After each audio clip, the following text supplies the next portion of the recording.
In this tutorial, I will show you how to fix a controller that is not working in eFootball on PC. These solutions can help if your Xbox, PlayStation, Nintendo Switch, or generic controller is not being detected or is not responding correctly. Let's get started. Solution 1. First, open Steam. Open your library. Locate eFootball.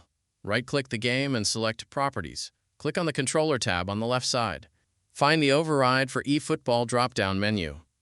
Select Enable Steam Input. Now launch the game and check if your controller works. If the controller still does not work, go back to the same controller settings.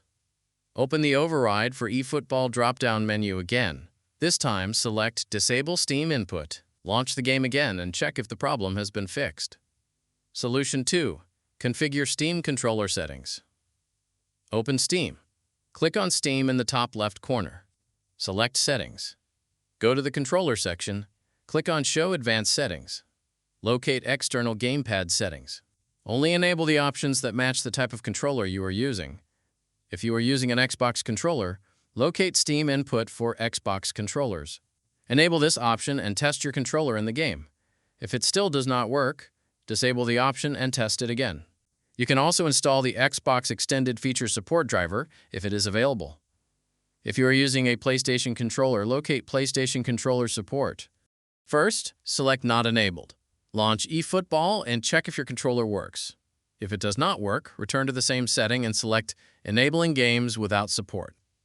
You can follow the same process if you are using a Nintendo Switch controller or a generic controller.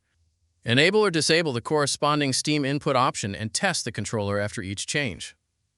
After changing the controller settings, completely close eFootball.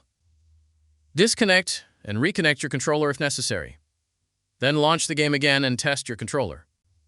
One of these Steam input configurations should help get your controller working properly, and that is how you can fix a controller that is not working in eFootball on PC.